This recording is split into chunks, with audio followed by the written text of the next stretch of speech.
मैं हूं मीर अब्दुल गुलजार और आप देख रहे हैं DMM न्यूज़। ये मनाज़र हैं जाबा मलकपुर मानसरा के काशिफ तैमूर चेयरमैन मलकपुर की दावत पर कैप्टन मोहम्मद सफ्तर यहाँ पहुँचे हैं और इन्होंने एक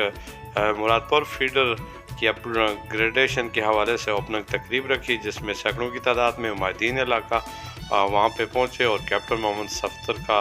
पुरतपाक इस्तकबाल किया गया और वाशगाफ और नारों से इलाका की फ़ज़ा गूंज उठी। बड़ी तादाद इलाका मकीनों की यहाँ पर मौजूद है। नाज़रीन, आप देख सकते हैं और एक यहाँ पे ख़ासकर नौजवानों की एक बड़ी तादाद मौजूद है, बुज़ुर्गों की मौजूद है और कैप्टन मोहम्मद सफ्तर साहब की आमद का ये सिलसिला क़यामत पर सिलसिला जारी है और बहुत बड़ी कामयाब तकरीब मुनक़्क़द की गई है और यहाँ पे इन्होंने एक बड़े जलसे से खिताब भी करना है। ये काशिफ तैमूर खान इस वक्त स्टेज पे आप देख रहे हैं और ये हमारे मुस्लिम लीग के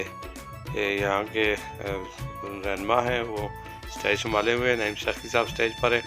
और ये उनकी आमद से पहले का ये मनाज़र अभी कैप्टन सफ्तर साहब के जलसागाह पहुँचने के हैं। इनके दोस्त अहबाब और एक बड़ी तादाद इनके साथ आई है। ये कैप्टन मोहम्मद सफ्तर साहब यहाँ पे इनकी गाड़ी रुकेगी और उसमें ये नीचे उतर रहे हैं और इनको एक बड़े जुलूस के साथ पंडाल लाया जा रहा है। ये इनसे मेरी मुलाकात हुई और ये आसम तैमूर खान ने इनको वेलकम कहा, गले में फूलों के हाथ डाले और काशिफ तैमूर उनके साथ साथ आ रहे हैं और उनके साथ तहसील चेयरमैन मानसरा शेख शफ़ी भी मौजूद हैं और मुस्लिम लीग नून के परचम उठाए नौजवान उनके बैक पे चल रहे हैं और एक बड़ी तादाद मौजूद है। नाज़रीन, आप देख रहे हैं कि ये फ़र्जन पंडाल में लोगों से मिल रहे हैं